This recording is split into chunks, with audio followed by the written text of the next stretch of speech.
Hello and welcome to the Cutie Art Crusaders, episode 153 for June 16th, 2015. My name is Rainbow Plasma. I'm the organizer and host of this podcast, and today I'm joined by... Bernd 1, the special guest coordinator. Flutterguy317, I'm the media manager, and this week I'll be editing. And Atmospark, I really need a coffee. Also, I do the questions and stuff. Am I going through the intro too fast? Because I feel like I've said it so often now that it just ends up like rolling off the tongue really easily. Nah, it's a formality by this point. Just gotta get it over with. Fair Yeah. enough. You're a formality. Wow. We're still here. Wow. How do you feel about that, Bernd? Speaking of, Burn's Well, back. Burn's back? Hey! What? Hi, Bernd. Hey, good to be back. Yay! Is it though? Is it really? How was Everfree? It was fun. I had a good time. I heard that you died and had to spend the next week wading through the depths of Hades to get back to us. It's true. By Hades, you mean Seattle and and Mariners game. But no, I went to Everfree Northwest and it was fun. And I got to hang out with Dark Flame, and I roomed with Dark Flame, his friend Regal, and Ardale, and then Johan at one point. And it was a good time.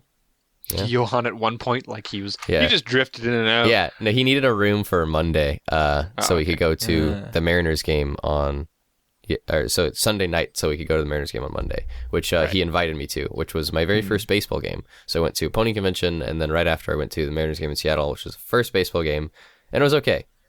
Probably wouldn't go again. I mean, I think I told you this before, or was it before or after? I don't remember. But like, you know, baseball games, for all intents and purposes, unless you're like a huge fan of baseball, they're not a huge spectator sport. You know, like they're not the most exciting. It's not the most exciting sport to watch. But it's a great atmosphere to just go and sit with friends and chat while stuff's happening around you. Yeah, exactly. And like for the first majority of the baseball game, like it was fun. It was chill. We got some overpriced drinks and kind of sat there and like BS'd. And the true sports experience. yeah, right. Overpriced And drinks. then it was like in the beginning, it was kind of exciting, and everyone was like, like shouting strike, strike, strike on like when it was on second strike or whatever, and so strike out, blah, and there's like thing, and we were in like these really exciting seats called like King's Court, where they gave everyone a free T-shirt that is of like team colors, and then they gave you a free poster to hold up and like I don't know, like cheer with. So That's like cool. everyone there was like super hype, but then once we started losing, everyone got less hype. So then the last portion of the game where it was just like all hope was lost for like that last 30 minutes was kind of cruddy. It's because the team they were fighting, the New York Yankees, had they had loaded bases and got what's called what the hell is it called, is it a Grand ringer Slam or something? Grand Slam, that's it. Yeah. So then they got 4 points and already had 2 home runs from earlier, so they were 7 up to 7-0, and then and that was like the 5th inning, you know, 5th or 6th. This is really entertaining. I'm not a baseball fan, but I played baseball when I was younger, so I know the rules generally. So it's kind of cool that like you're like learning them. Yeah. Yeah. So basically, possible. there was like a very slim hope for the Mariners because Right, it was a big lead for anybody. They weren't who even doesn't- getting anyone on bases, so. Yeah. So Joel, in case you're completely lost, this is a game that involves bases and a ball. Oh, is it like, did you kick the ball or something? Or do you like, you hit bounce and it. put it on hoops, right? No, think of cricket, Oh. but nothing like cricket. Regardless, forget baseball. The game was boring. Wouldn't go again. But it was a really cool experience for the first time ever to like go to this huge stadium full of like a bunch of people. It was the biggest sporting event I've ever gone to because I've only gone to smaller like level sporting events at like hockey that are hockey games in Alaska, and our stadium is much smaller. Especially for a hockey well, game, it's not a because major league one, right? it's not a giant baseball Yeah, court. yeah. That just like the hockey rink is physically smaller. You know what I mean? Anywho, more about the convention. What was really, really cool and why Everfree Northwest was really awesome this year is I got to hang out with a bunch of people I've never hung out with before, who I've became friends with from like conventions last year. So I got to hang out with Omni Bear from he's the vendor hall lead at Everfree Northwest, and I got to hang out with him during the con, and we like went to dinner together and hung out like after hours and stuff when the vendor hall was closed. And that dude is an absolute bro. So like that was sweet to hang out with him. And I got to play Magic. I got to bring my cube and play Magic with a bunch of like random people that just like walked by and they're like, "Oh, can I play?" Pentano Prime and his friend. That's cool. So good times, fun times were had. And Jer took me to the staff party, which was kind of cool too. I got to talk with Lee Tokar for a second. Ooh, VIP access. The heck is a cube? Nice. Cube is basically it's a box of Magic cards that you play with. Instead of playing with your own decks, you build decks out of a selection of cards that I own. Fair enough. It's a selection of 720 cards from the best cards of Magic that you play a draft with. So is it actually a cube, or is it more of like a 3D rectangle shape? Yeah, it's more of a rectangle. It's just a cardboard box with a bunch of Magic cards in it, but it's called a cube. Irrelevant facts. Rectangular prism. Hey. It's a great mode.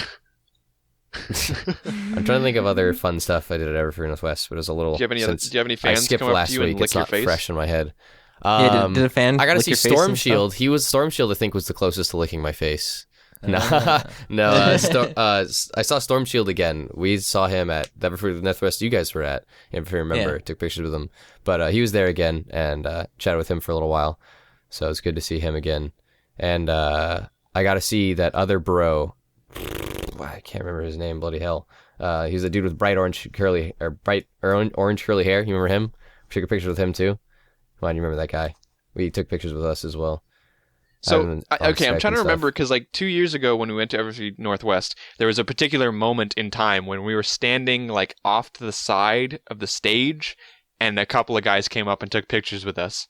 And I can't for the life of me remember what their names were. Was that you and Ted though when you're on the side of the stage? But I think it ended up being... Because I thought that was like Commander Sparkle and... Oh, that might have been... Yeah, that might have been else. Commander Sparkle. You're right. You're right. Yeah. I'm sure he'll let us know if that is. But that's the only ones that I really remember. Other than that group one that... No, but that wasn't a guy with an afro, so... No, I don't. Was I it don't an afro? particularly remember It that. was an afro. He just had curly orange hair. I still can't remember his name for the life of me. But he was really, really nice last year, and then I met him again this year and chatted with him. He was pretty cool. Yeah, and then basically I just went out with dinner with a bunch of people, like Mummified, as per usual. Mummified and I are bros now at cons because we always see each other there. Did he cosplay at this convention? Yeah, he did. He cosplayed as that sheriff from that one episode. Yeah. Yeah. Oh, then he cosplayed as his OC because he's a dork. Nice. So he wore like a suit and tie that matched his OC's outfit. Yeah. All right. Well, we got a couple other talking points here. So Wait. One more shout out. Okay. I remembered. I got to really meet and chat with like the BarryTube community because Johan's Robot had invited me to the Mariners game and then the BarryTube meetup, and then through that I started chatting with some of the admins from BarryTube, like Jarrett K, Lavender, Tom, and a few others, and I decided to do an interview with them. Invited them to do an interview in like the media room, and that was really, really awesome and really fun. Just like chatting with a bunch of the BarryTube group. Everyone in that entire community is just really, really cool and friendly. And so look out for that interview. I'm gonna post it soon when my quarter's done in this next week. But it was really fun because we were doing that interview in the media room, and it's candid. There's swearing, by the way. Warning. But we were in the media room, which turns into the green room for artists or musicians at like 6, and it was a 1-hour interview, and we started at 30 minutes before it became the green room. So about 45 minutes in, musicians started like walking into the room and being like, "Oh, this is awkward." So we knew that they were going to do that. So we purposely pointed the camera at the door. And so we got like Fenning, like walking in like, "Oh, this is like, what's going on?" Nice. Yeah, it's good. So fun stuff. Yeah. So you get to see the awkwardness. Yep. Sweet. All right, Joel, I know you wanted to talk about this. I did. Next point. So it affects mostly vector artists, but also others. You can't upload SVG files to DeviantArt anymore. They've completely blocked it. You go to upload one and it says you cannot upload SVGs. They are banned. So what's the reason? I have no idea. I can't find any Yeah. literature or anything, anybody saying anything anywhere about it. So, That So, makes no sense. There's some sort of hidden update to Yeah. DeviantArt. Especially because you can zip the SVGs and then upload them. you can't do that. Yeah, I cannot believe that they would allow like the only reason why I could think that they wouldn't allow SVGs is because someone is like abusing them. You know what I mean? Like they're abusing them to do something that passes through their filters, whether or not it's like whatever. But like again, that whole like, well then why allow zip files? Because zip files are like literally the most generic like compression type, like that could house anything. Yeah. So what's the deal with SVGs? The other thing I could think of would be some browsers can't render like big SVGs, but they also blocked it to Stash, so you can't even upload to Stash, where you can't come across it unless somebody gives you a direct link to it. Yeah. Oh and no, they not weren't even- everyone can view it. Therefore, Yeah. we're gonna block it Also, for everyone.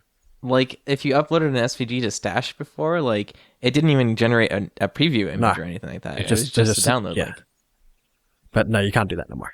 I hate losing functionality. I think that's so dumb. Like it's unless you're going to replace it with something better. Like, oh, we don't like the way that this functionality is used. Let's replace it here. We've got a new system that you can use. Like everything that I'm taught about in like software development is like, don't break existing functionality. Don't break existing functionality, And like I keep seeing these websites and these programs do that over and over and over again. And like I just have to wonder about the quality of what they're doing. Yeah. Not to mention that SVGs are so old now, and like the web standards that support them have gone back several years, and like they render perfectly fine on the majority of browsers, and on those that don't, like there are JavaScript and other libraries that like can render it for those browsers. So it's like, ugh. And that it annoys me because the way that they're doing it now is, from the sounds of it, Joel, when you upload it says you're not allowed to do this, right? Yeah, like I tried. It uploads, so it takes the 5 minutes, whatever it takes to upload your SVG file, and then as it processes, it says SVGs are banned. Right. So like that is like a concerted. If they were like, whoops, we have a bug now where you can't upload these types of files. Okay, sure, whatever. Like that's a mistake, but it's obviously not a bug, and that's just. I mean, I want to see like a concise reason for it, and if they don't put out a concise reason, well, that's why we're speculating on that stuff, So it's dumb. Mm-hmm. I agree. And I don't want to go through the process of zipping all my SVG files to put them up on DeviantArt. So I'm just going to use like Mega or something. It's also dumb because they're extremely small files. Like, there's some of the smallest files you can upload. So there's some of the easiest to put on the server. But there's no, I cannot see right now a legitimate reason for them to do so besides, we just don't want to support them anymore. Yeah. We don't want to make Laziness. that programming. Yeah.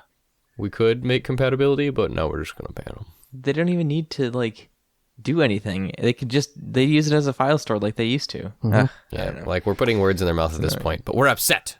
Darn Well, it. I mean, that's the thing. That's why transparency is really important, because like people are going to speculate. They're going to talk about it and they're going to speculate and they're going to wonder why. So that's why you put out statements saying this is why we did this, so that people can't like make up stuff. But like it's natural. It's human nature for us to sit down and do that and say that. So Would it like, be wrong? I'm going to say the situation is dumb, and that might be referring to the reason why they did it, or that might just be referring to the fact that they haven't put out anything to do with like an explanation yet. Yeah. So if they put out an explanation and it's a totally legitimate explanation, well, it was still dumb because they didn't talk about it. Yeah. So And if they're doing it for compatibility reasons, like, hey, DeviantArt, like, if you want to hire a competent web designer, right here. Anyhow, Joel, you also got some fan art. I did this week. I got this thing by Sonnenblitz from the last episode where I was talking about shampoo. Sonnenblitz. I just thought it was cute. Yes. Yeah. I thought it was real cute. It's adorable. Yeah. Bernd, did you watch last week's episode? I looked at bits and pieces, but I didn't watch the full thing. I was like, I'm gonna see what they did last week, and then I closed it. Fair enough. All right. Yep. Let's go on to the art then, because we're like severely behind already. Yeah, I know. All right. So I guess I'm first, right? Oh, jeez. That sucks. I hate that. Never put me first again. All right, so my piece is called Morning by Luxtio. It's a wonderful piece of a red-haired white pony in bed reading a book as the morning light shines in. And this was something that, oftentimes I'll look at a piece when I'm planning on featuring it, and it's just kind of like, does it look nice? Does it look pleasant? Is it something that I enjoy? And this is one of those pieces where, I didn't pick it for any superb artistic reason. It's a very pleasant thing to look at. The pony is drawn very well, and it's very fluffy and pleasant, and the scene is quite serene, and it's nice. Yeah. She looks either very confused or upset with what's going on in the book. Yeah, what's she reading? Yeah, I don't know. Involving her. I do like the expression. It's not quite the same serene as the environment, but it's also not like crazy extreme. It's kind of like a shocked or confused look, but like a light one. Yeah. Just like, no, don't go in there. She's very fluffy. And that's one of the things that Luxtio does really well is the fluff and the big ears. Yeah. Wuffy. It's very like, the wings is one thing, right? Like, you can look at the wings and it's like, oh, there's the individual feathers. But then you look at the ears and it's like, do the ears have feathers? They're just as fluffy as the wings. Because, like, yeah. I think of the wings illustrated like this, they're just really poofy, Like, you think, like, when birds, when they, like, poof their kind of chest or their fluff out, they're all fluffy. I love when they do that. So it's like that kind of, like, fluff, bird fluff. Yeah. Also, ears are proven to be second wings on ponies. At least by Luxtio standards. Yeah. Yeah. You know how on an airplane, like, you have the wings, but then you have, like, the little tail wing Rudders? on the elevator. It's attached to the rudder. But yes. Excuse me. There's no elevators on planes, Get schooled in plane terms, Bernd. It's like the same on ponies, except in reverse. Ponies don't have elevators, Ted. You're crazy. Yeah. So I also enjoy not to take away from the pony, which, by the way, for the record, people are like, oh, it's Lornfest. No, it's not. It's not. Nope. It's not Lornfest. There's no horn. But I do want to point out the like drawing of like the suck puppet horse in the background. Like a little tongue. Very simple, like in the background. Yeah. It's very cute. I like it. Would you like me to zoom in on that? No. Yes, please. Derpy? Please don't. Slowly, very slowly. All right. Now fast? Fantastic. Okay, good. Now zoom in all the way to the tongue. All I want to see is the tongue. Oh, God. All right, cool. Have fun with that. Yeah, it's going to be terrible because this isn't really the highest resolution. But You're not the highest resolution. Needs more Direct. Yeah, it's true. I mean, I believe this is very close to. Oh no, it's not very close, but it's kind of close to 16:9, which is nice. But it is a bit small, which is unfortunate. It's 1286 by 735 because that's a traditional resolution. But I think it's okay. I've seen worse. We've had a couple of like 500 by 300 pieces. I think. yeah. So.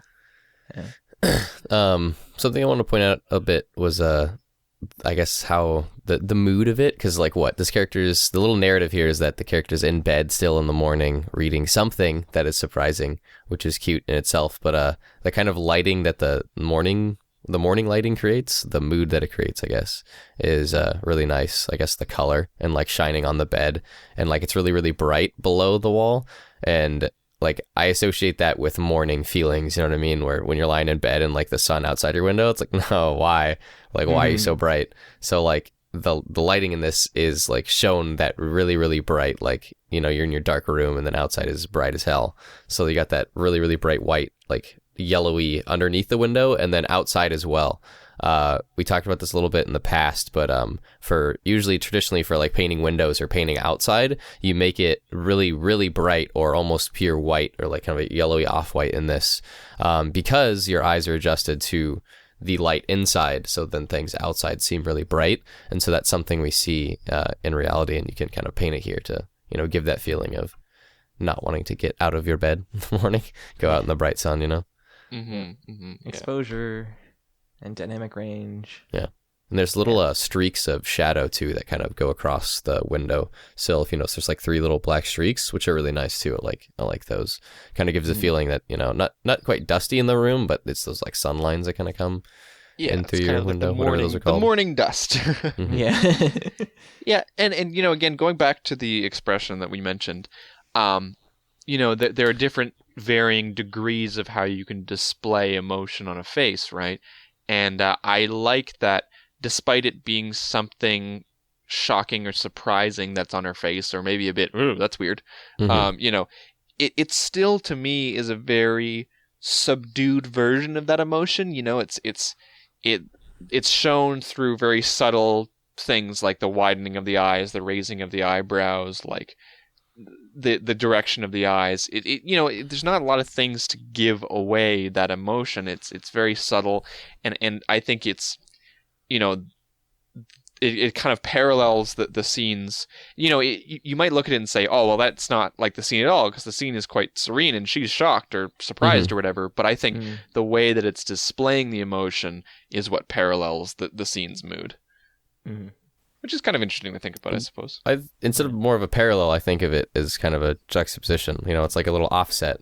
It's something that's almost, that we wouldn't expect to fit in the scene, because like, oh, morning, sleepy or whatever, just like sitting, relaxing, reading a book. But because the expression is something kind of different than that, it makes this piece actually a little bit more unique, a little bit more interesting. Well, it kind of makes me think that maybe she's annoyed because she's been up all night reading the book, and like, she's like, oh man, I can't believe that much time has already passed. I like to think that she's reading a fan fiction. She just looks really intense, like she's been just reading and reading and reading and reading and reading and reading. She's just intensely reading. There's a heart on the wall. It's interesting you mentioned that note in the back, because it's like, that's not something traditionally you see on walls, just like pieces of paper with some sort of strange drawing, and like in this one it's just like there's a heart and then some writing and then nothing. And then like the thing behind her head, there's like a taped on like really large piece of paper with some sort of writing on it. Because like if it was pictures, it'd seem normal, but it's almost like taped on her wall there is like something you would see in kind of like, I don't know, maybe like a girl's room or something, like a little like love note or something like taped on the wall. Well, maybe she's blind and she doesn't like looking at pictures. Maybe reading she's a book. Blind and she doesn't like looking at pictures. Right. I'll shut up. Now I feel bad because I thought you were joking. But now I'm just imagining you being like, wait, I have an idea. She's blind. Maybe she's a writer. And like that thing on the wall behind her is like her first page ever that was published or something. Don't be ridiculous, Ted. Blind people can't write. That's not, All right, so let's move on to the next piece. All right. So the next piece is by Ardell, and it's called "Is It a Squid or Pony?" And it is a Splatoon pony. It's girl, and it's a reference to Squirtle Kid.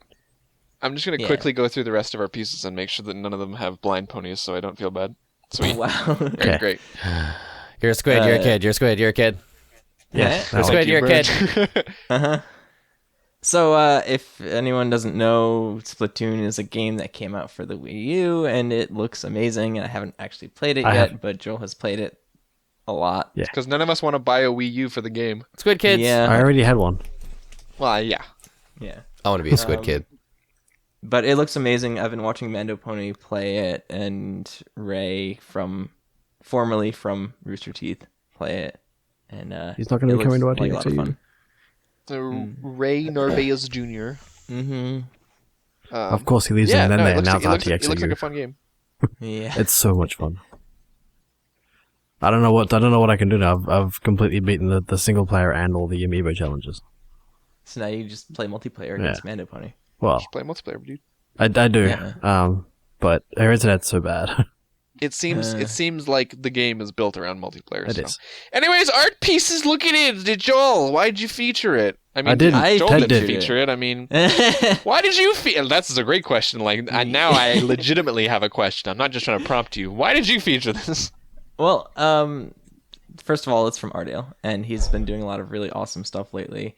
And something that caught my eye in this piece is the reflective lighting that's basically coming off of this iridescent Colors shirt that this ink girl pony is wearing, and it's basically reflecting on her squid tentacle hair and this squid that's... You're a squid, you're a kid. Actually a squid. Not a kid. That's her squid form, okay? Yeah, I know.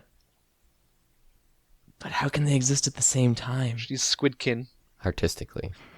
Yeah, I'm a sucker for bright, like colorful outlines, and so like looks like it's got like that pink. It's like it does look a bit like it's reflecting her shirt as well, and it's like the mirroring of that color in her shirt, but it's also just kind of bright outlines on the left side versus the right side. So you kind of have like pink on the like kind of the left side of things. You see on the squid and then her hair, and also on the even on the reverse side of the other bit of her hair. And so there's just kind of those pink outlines and also the bright kind of greeny blue outlines as well.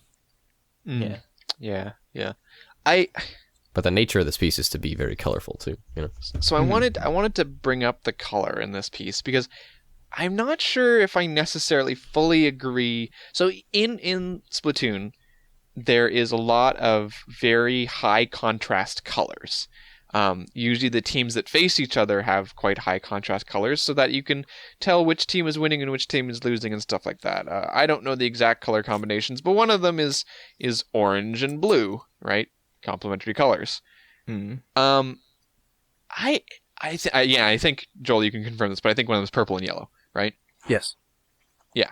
So I just don't think that purple and yellow was necessarily the right choice for the background splodges. It just doesn't mesh well to me. Like, you know, I can understand if he was doing it from like trying to be contrasting perspective, right? Like he's supposed to be putting some contrast between the character and the background. But there's just something that doesn't quite work for me. I'm not sure how other people feel though. Yeah, see what he's done, he's used the Inkling Girl stock colors of like when you get like the amiibos and all the stock art this is the color that he's used here on the squid and the pony. That's like her stock colors, and the background is, I think the purple and yellow is one that you see a lot. Mm-hmm. Right. So it goes with the game, kinda. Yeah, but doesn't the game like match your character's colors to like, you know, like your character changes colors depending on which team you're on. That's right.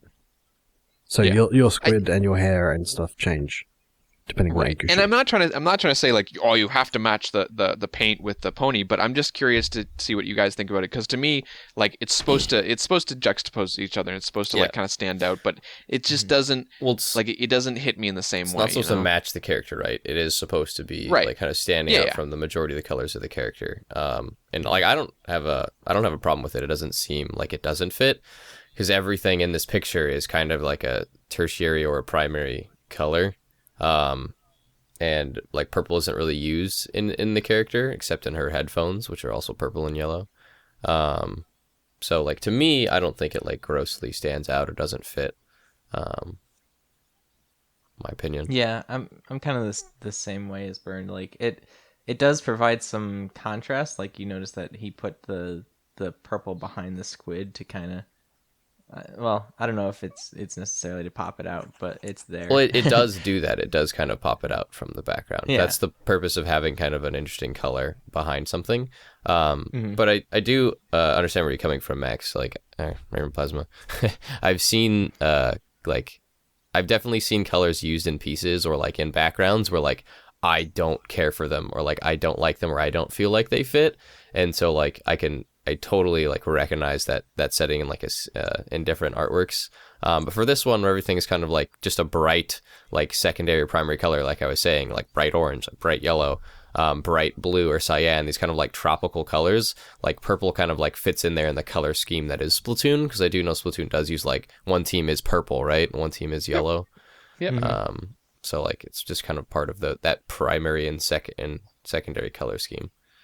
Yeah. I think for me, it just falls into this area of like, it's not quite complementary because purple and orange aren't quite complementary, and there's something about like secondary almost colors, being so there. And so even those things where it's like it's not a direct complement, just being a secondary color is still like a totally fine for like a juxtapositioning something or contrasting something, I should say. So like yellow, red, and blue are the primaries that you can look at, and then you also look at orange, purple, and green. And so there's a lot of that in this piece. There's the orange hair, there's the purple in the background, and then there's the blue shirt and blue eyes and stuff, right? So you have those secondaries, and then you also have your primaries, the red and the squid in the hair, the yellow bits and the shading in the hair, and then the blue in the shirt. So I said blue in the eyes and shirt. There's green in the eyes and shirt and cutie mark. Excuse me. Mm-hmm. He's also it's definitely an interesting color piece. with the background, like the splodges, how it's almost watercolor. It mimics the stock art as well. A lot of the stock art is done in that sort of fake watercolor. Mm-hmm. Yeah, I don't know. I really enjoyed it. The specular highlighting as well was really well done in the squid. Yeah, the squiddiness. Something Ardale's getting a lot better at is kind of that specular lighting and off lighting and things like that. I haven't seen him do something like this before, and I feel like it turned out really well. So yeah. So on to the next piece. Right. Is that mine? Yeah. Yeah. So I picked this one. It's called Lotus Bath by Gashiboka. Gashiboka. Gashiboka. We've had Gashiboka's stuff on before. Yeah. Mm-hmm. And it's Lotus spa pony sitting in a bath with candles. Oh, this is pretty. It's very relaxing. Yes. It makes me want to be her. Yeah, right? Yeah. Something this reminds me of that I've always wanted to try. Do you guys know, what is it, the deprivation chambers? You know what I'm talking about? Yeah, where it drives you mad in about 5 minutes. Yeah. Like Well, the full sensation one. Yeah. So if for those listening who don't know what deprivation chamber is, here in Portland, how it works is it's basically like it's like a little tank that you will get into, or but it's just like a, how do I describe it? It's not a room, but like kind of a compartment that you get into, and it has warm water that's the same temperature as your body, so it doesn't, you can barely feel it, and so you get in with like swim trunks or whatever, and then you lie in this like kind of float basically in this vat of warm water. So it's a saline solution. So you perfectly float in this water, don't touch the base of this like little tank that you're in, and then they close the door, and there's absolutely no sound and there's no light, and then you can't feel anything because the water is the same temperature as you and you're floating. So you literally only have your senses and your thoughts. And so that's kind of the idea behind what is a deprivation chamber.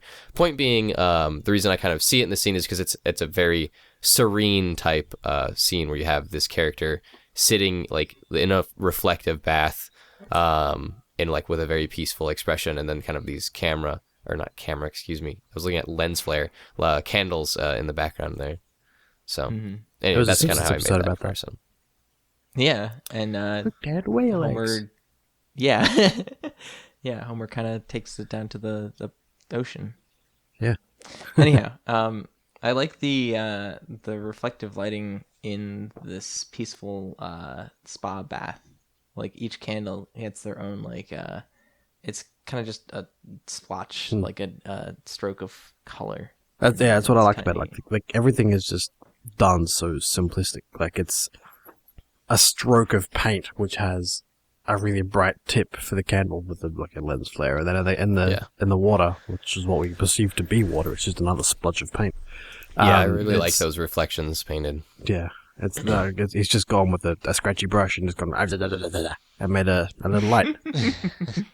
Yeah. I would like to imagine him actually like doing that while he paints. Yeah. Just like the composition of how things are laid out seems very peaceful as well.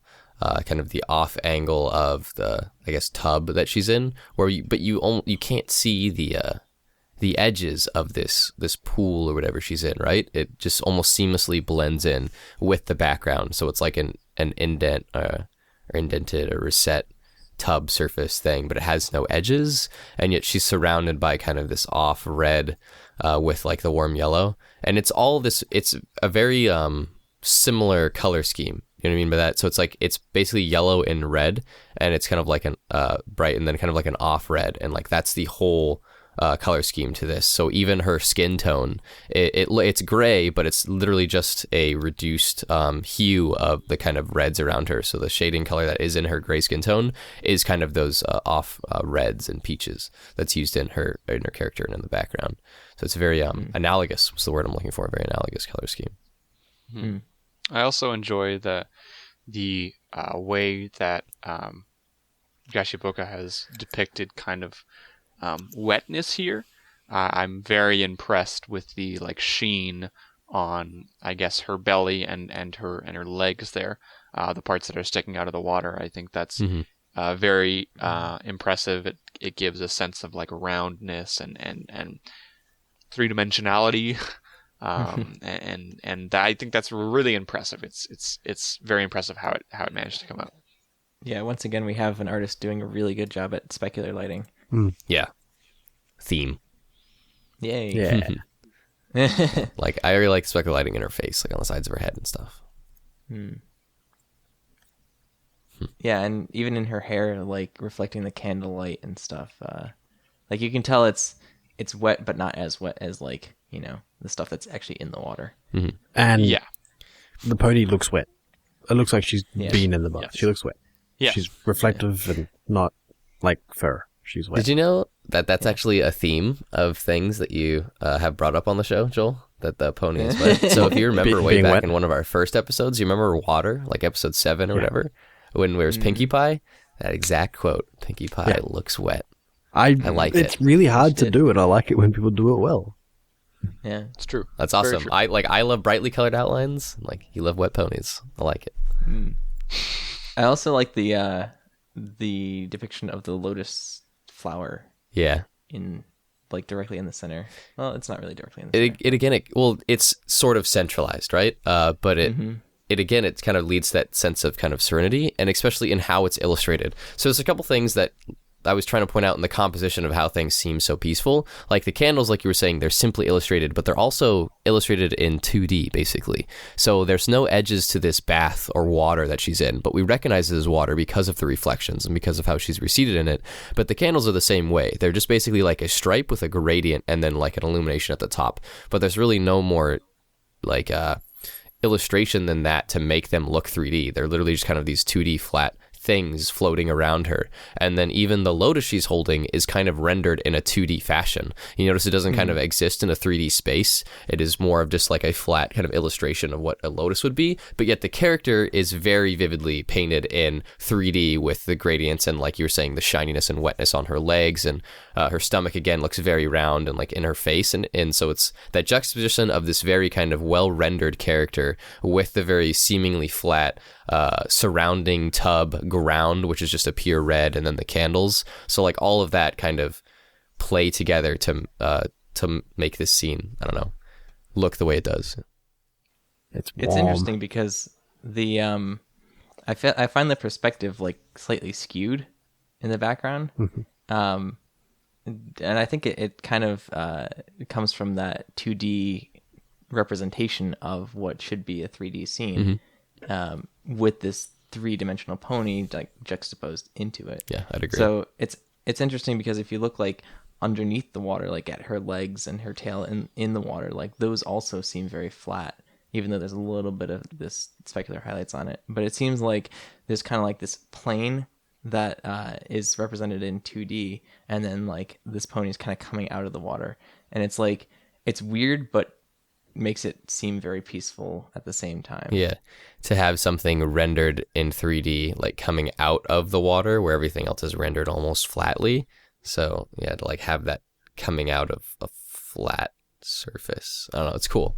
I really like how the pony's little rendered. It kind of like being in and out of the water, you know. So like you can't see parts of her, but then you can see like her legs and like in through the water at the more harsher angle, and the reflection is more at the top. It's a nice touch. Yeah. And then Joel pointed out something as well, that it feels very warm, and I definitely agree. Like the overall tone of this is extremely very like warm and comfortable, you know, like if you were in a bath, and that very like, I don't know, comforting warmth. Similar in our first piece we featured, it kind of had again a warmth to it with like the sun and being in bed and stuff like that. Yeah. Yeah, pretty. Yeah, even like the pony, like the character herself, who's rendered in this gray, which is usually more of a cooler. It's like a more of a cooler gray. It is actually kind of warm just because of the reflected lighting and stuff. Well, what's interesting is it's like you're saying, the reflective lighting, but it's also the quality of color in which the character is surrounded by, because gray is in itself a neutral color. And as I was kind of pointing out earlier, the tones that's underneath the gray or used with the gray is also that warm red. So especially you can see it in her face. So the colors kind of used in that gray where it's not a cool gray, it's literally just a neutral gray. Then they're where the hue is like sucked out of it, or it doesn't have a hue, and then the hues that are used is that warm red kind of around everything. So like the gray to me does look like kind of the coolest part in the picture, especially like cool being like coldest seeming, especially in the bottom of the tub there, that kind of like grayish reflection. But everything in the piece seems warm because there's so much red and brown and yellow. Yeah. Cool. On to the next piece, then. Who's last piece? Bernd. This is me, a Bernd. Jeez. All right, so the piece I chose for this week is called Lost in the Forest by ZNK. And why I chose to feature this piece this week is that, one, it's traditional, and it's done mainly in graphite. And I believe this is a mixed medium piece. I believe it was done in traditional, like graphite and like with pencil, and then it was scanned and then put into like Photoshop or a paint program and then colored that way digitally. But I don't know for sure. I can't download it or look at it bigger. Does it? Okay. Pencils and then cool Photoshop colors. And it's just very, very slight, pastel Photoshop colors, delicate as the artist puts it. And so one of the reasons, again, why I wanted to kind of highlight this is recently I've been taking a comic class this quarter, and I've been really busy because of it, but I've been looking at other comics and like reading different webcomics and stuff. And a lot of the comics that have been catching my eye are online is this one in particular called Prague Race, like Prague, the place in France, I believe it is. And then just the word race. But when you say it together, it's like progress. Czech Republic. Czech Republic. Okay. Thank you. Yeah. So Prague Race, which is funny because it's Prague Race, but the characters like take place in the UK, I believe. Anywho, regardless, it's a really good webcomic, but the entire thing is done in pencil, like in graphite. And so that it's really, really cool to see, and it's really well done. So I've kind of had this thing for like kind of graphite illustrations recently, and this one caught my eye, and I just really like how everything is like kind of illustrated, and there's so much detail on the leaves and with the characters. But yeah, I'll let you guys talk for a little bit, or I'm just gonna keep ranting about it. The first thing that caught my eye is, once again, kind of going back to the exposure and dynamic range. These like very bright splotches that you would normally see if you're in a forest and you have the sun shining through the leaves and stuff. Like the one that caught my eye the most is if you look at Fluttershy, like right above her, right under the leaf that is above her, there's just this big white spot. And it's like, it's just white, the white of the monitor or whatever, but just because it's surrounded by like these other shades and these like lower values, it appears brighter. And also I think probably because we're kind of used to that sun shining through the forest feeling, we can kind of use that, or our brain uses that and like makes it seem brighter than it actually is. Yeah. Something that's visually recognizable that we can associate with tangibility, as our teacher would put it. Yeah. I think another thing that I enjoy about this piece is, you were mentioning earlier, Bernd, the mixed mediums between traditional for the line art and then coloring it in with Photoshop. I like the way that the artist decided to color in things in such a way that it makes it still look like it's traditional. If you were to do this using, what's the American term? Colored pencils, it would look very similar to this, and I think that the artist has done a good job of kind of simulating something that looks very traditional. It's light. It's not, it's not splotchy. It's almost like it's brushed on, you know. And I thought that was really cool, you know, because usually when you see something that's digitally colored after done traditionally, you can definitely pick out, okay, this is a hybrid kind of piece, whereas this one is very difficult to see. By the way, Joel, it's I believe it's pencil crayons in Really? Canada, right? Yes, it's pencil crayons. Weird. Okay, that's silly. Yeah. I know. I would also say colour. Says the guy with Australianisms. I would. It's We not have silly though. we have something else that are like crayons in a pencil. We have like crayons which extend out of a pencil type thing, like a pen. Yeah, but I'm weird. Yes, Yeah. yes, you I are. gotcha. Anywho, so another thing I really like about this piece is the playing with like foreground or this basically the forest and like foliage in our face, right? These sticks and leaves like in our face. I don't know, have you guys seen Over the Garden Wall at all? That little short animation? No, you keep talking about it though. No.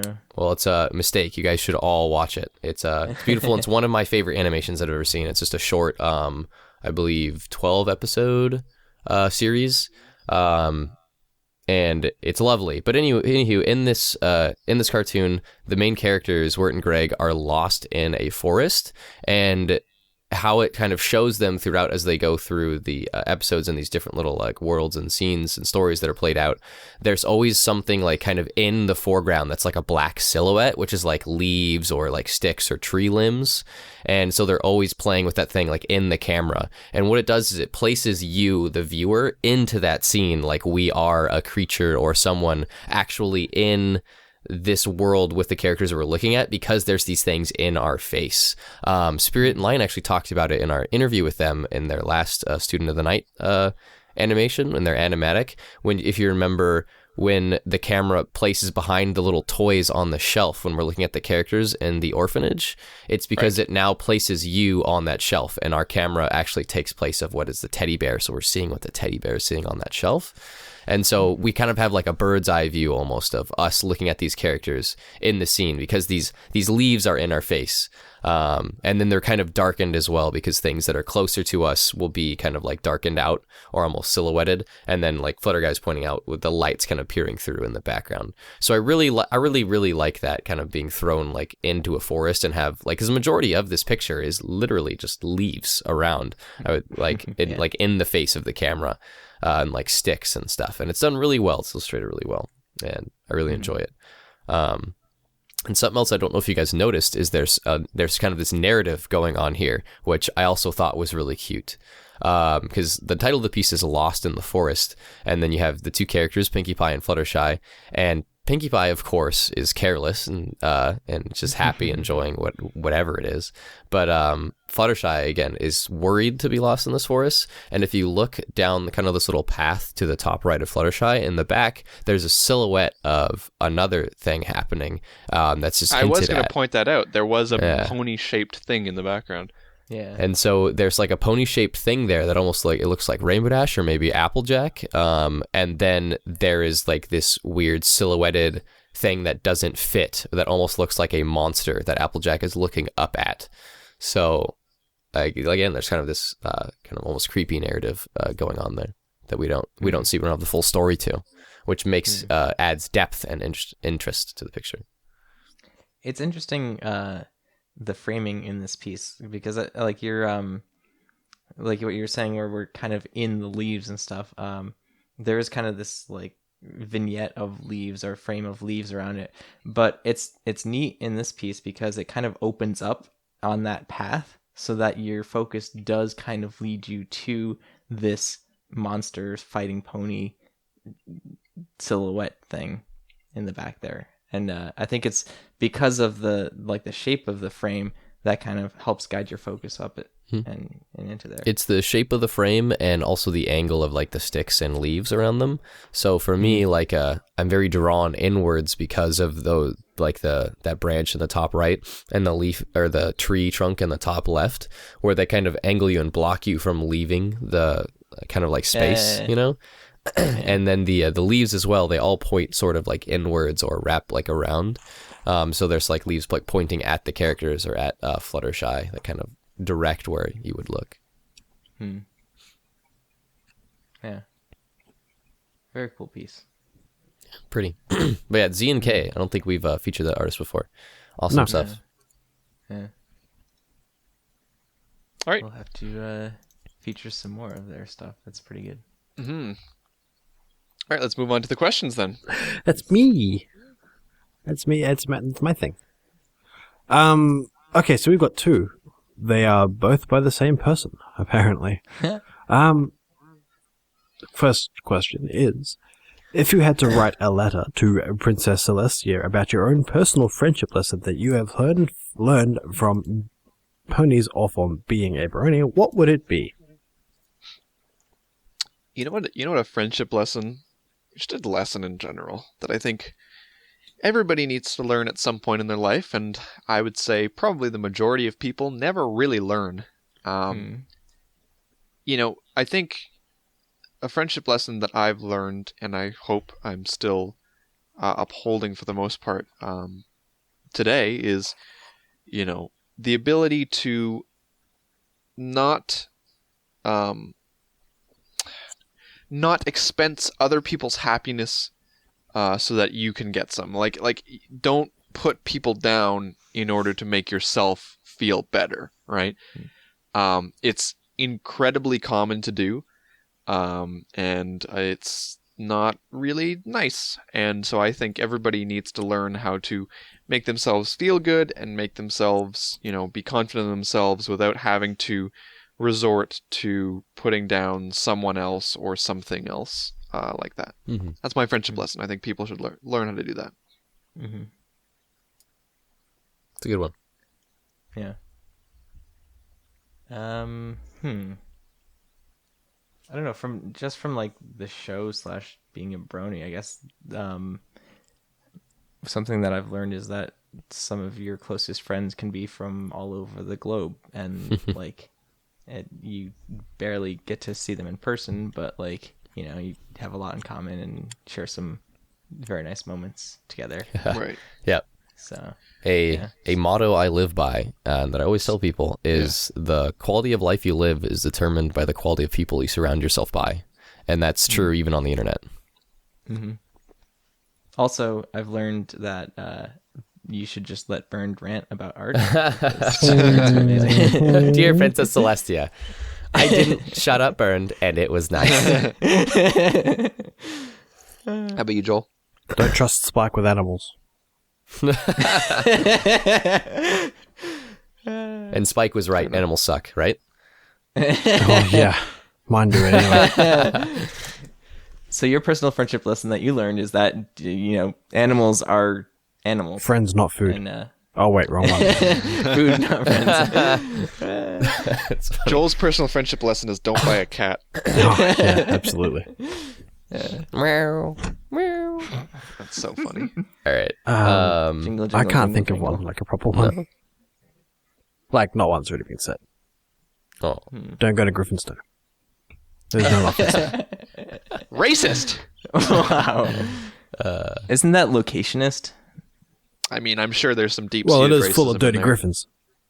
Whoa, buddy. There it is, All right. folks. We found it.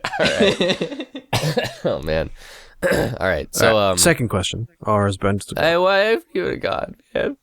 It's the friendship I've learned. My You already friendship- said it! No, I didn't. What was my friendship lesson? You- I said you it's a motto I live by. It's not my friendship lesson. I was thought, going. I thought you were doing your answer. Okay, I was go going ahead. Why off do we of confuse Ted's him? answer.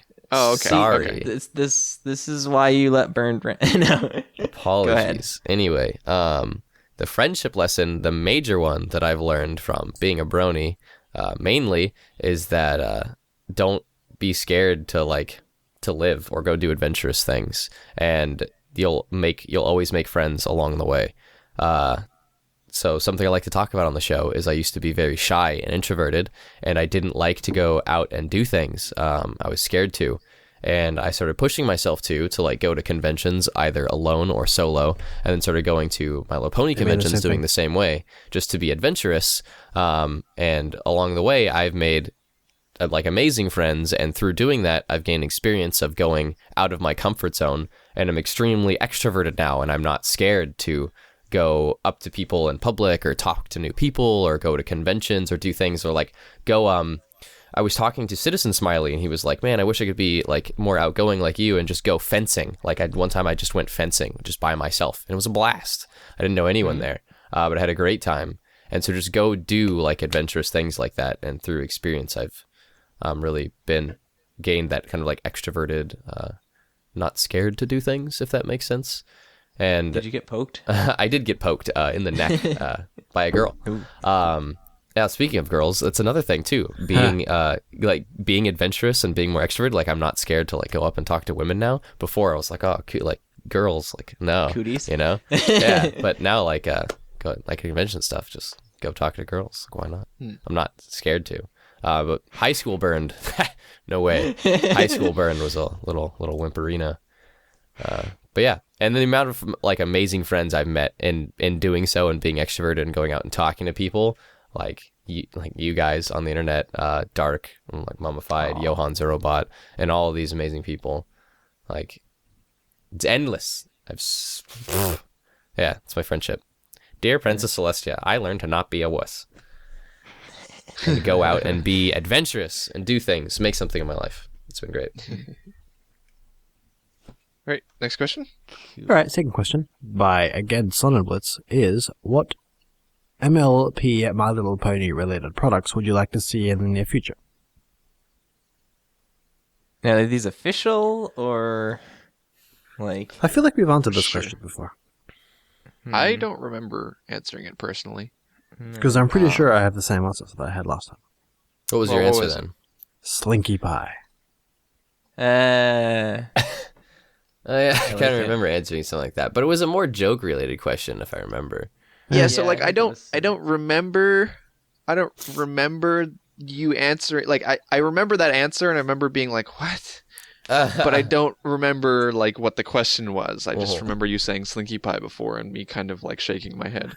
I made out of Well, that like a. The other question we turned down to answer this question instead was your favorite episode of CAC, and we've all answered that before, and we all know the answer for everyone's Favorite value. episode of MLP. Yeah. No, of not course it's MLP. Was this show? I thought of CAC. It was this show. a CAC. The show. Favorite Us show episode. Yeah, we've Yeah. all answered that as well. Yeah. Yeah. I don't know. I'm trying to think. There's a lot of stuff that I would buy that I think already exists. My Little Pony Easy Bake Oven. Pinkie, All right. Pinkie Pie Easy Bake Oven. Yes. More Sunset Shimmer. Pinkie Pie sugar Yes. cube corner oven. I want it. Pinkie Pie sugar cubes, like actual sugar cubes.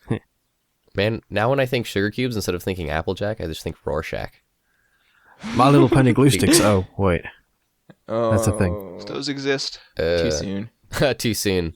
Glue my lips together. Yeah. How about like My Little Pony scented candles or something? There are those at Can you Everfree get Northwest. horse flavored, the year like we were horse there and scented stuff. candles? Yeah. At a lot of conventions, you'll see some scented candles sometimes, and different things that are like rarity scent or Pinkie Pies, or whatever. Because I know they have like soaps and stuff. Essence of Rarity. Yeah, there was some candles, and there's also those little things you put like on your desk or whatever, and like you put the little stick in them, and like it soaks up the oil or whatever. Those are called not incense. Diffusers. Yeah. I don't know. Stick desk oil things. How about like an official like sponsorship with like some tool company like Oh, DeWalt yeah. or Leatherman or something like that? Like the My Little Brony drill I would have that. or Sawzall or something like that. All right, I've let you go because I was trying to think of something, but right. you are I haven't- officially cut off from I was this hoping answer. I was hoping you guys would have like answers. My actual official answer is I want more show accurate like toys and sculptures, because it's always like off branded to someone and they always end up looking a little bit wonky. And then the ones that little yeah, and then the ones that Hasbro actually does pump out like brushables or a few others, or like ones with just the tail. Again, they look Awkward. Like, I don't know. I would love some really, really cute show accurate things that I can buy for reasonable price. And then, like, there's even like there's the blind bag ones that don't look too bad. They still got a little bit of awkward face, but then the majority of them to like force you to buy more are like completely like blacked out. You know what I mean? And so just the hair is colored. So then you don't actually get the show accurate colors, and you have to keep trying to buy to get show accurate.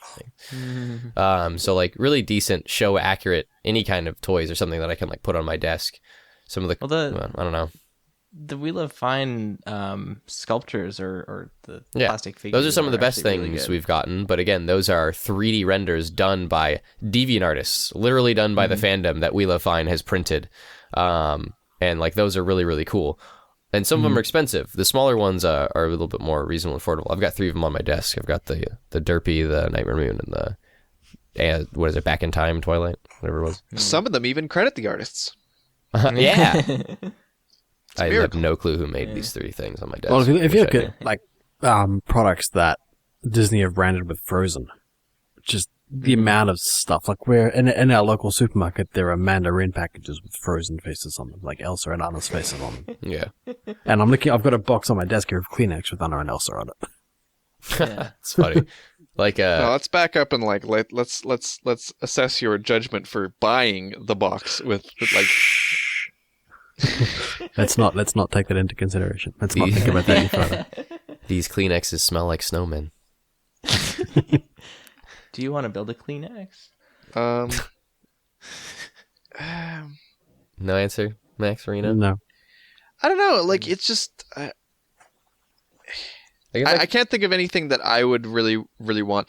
You know what? You know what I want? I want. I don't know. Maybe a 4DE Rainbow Dash plushie. One that you can. You know what would be the best? Here's the deal. So what if you ordered it in like, let's pick a random month here, October.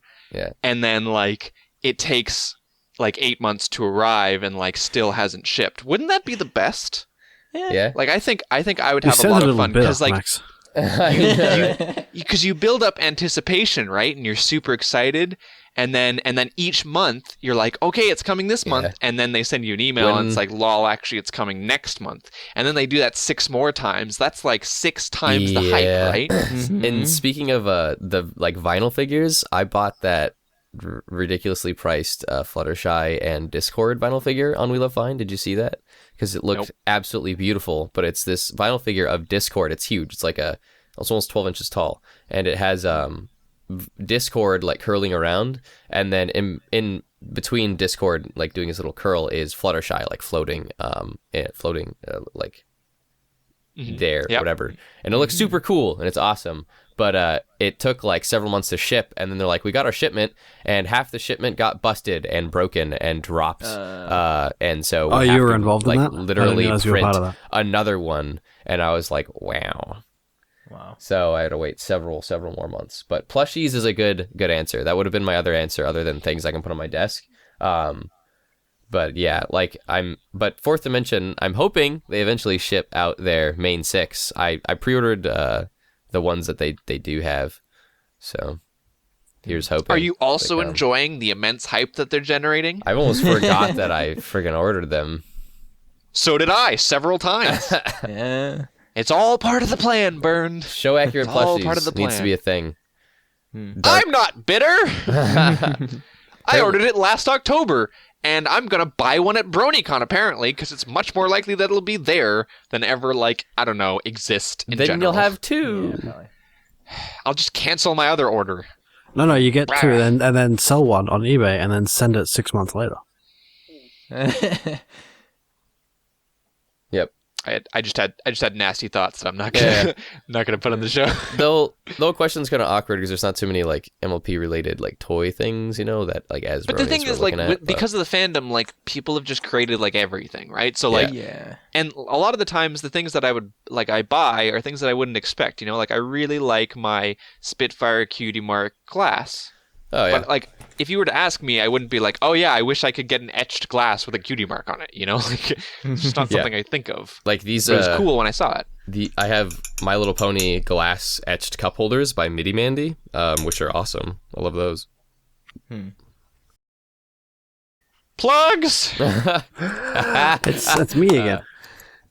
Okay, so we have a few things. You should know most of them by now. It's google.com to find us on Cutie Art Crusaders, Picado, because I hate the links. CutieArtCrusaders.deviantart.com, CutieArtCrusaders@gmail.com, YouTube.com/CutieArtCrusaders, CutieArtCrusaders.tumblr.com, Facebook.com/CutieArtCrusaders, and @CutieArtCrusade on Twitter. Yay! Yay. We need to like write a little script for that. Just like we're Cutie Art Crusaders on DeviantArt, Tumblr, Twitter, blank, blank, blank. I have. It's right down the very bottom of the Google Doc. I mean, that's not really a script; it's a list. And that's I list them off every week. I think what Bernd was saying was we'd get a script so that we don't fumble over Picardo every week. Yeah, a legitimate script. Like we're Cutie Art Crusaders on everywhere except on Tumblr where we're at Cutie Art Crusaders. Everywhere. And that's it. That's the plugs. Match.com. Like we're Cutie Art Crusaders on Picardo, DeviantArt, Gmail, YouTube, Tumblr, right. Facebook. Apparently the Match.com joke has run its course. Nobody laughed. All right. I see how it is. No, we've got a J-Day. Plenty of fish! We weren't getting any matches on Match.com. It's a sad day. We moved to other websites. Actually, all right. I got a match on Match.com. It was actually myself as a horse. Horse Bernd. Bernd, we've matched you with Bernd. Match.com Oh, my one true love. Was it Horsewife? Did she match with you? No. Oh my gosh, Horsewife. That's everything. That's everything for this week, guys. Horsewife. So I hope that you guys enjoyed this podcast. We have a spoiler Horsewife cast. was at We have a spoiler cast because episode 100 is tomorrow. I saw him So look forward to that. I'm looking Guys, forward to how was that. the thing in the episode? It was cool, right? Yeah. I can say this on the show now because nobody can spoil me, but I have managed to stay 100% spoiler free. Whoa. Despite some close calls. I accidentally do you want to know what this spoiled next myself a episode is little going to be about, Max? No! I I'm don't! also spoiler free. So, I'm yeah, gluten-free. I'm looking forward to talking about Dairy-free. that, so that'll I'm be a fun not. spoiler cast. Thanks, Derpy Bureau. Alright, anyways, that is everything for this episode, and I hope you guys enjoyed it. Whether or not you're on the live stream or on YouTube, we love you all the same. My name is Rainbow Plasma. My name's Bernd. I'm Flutterguy317. And I'm Emma Spark. And we'll see you guys next week. Bruce Bye. Willis is a ghost.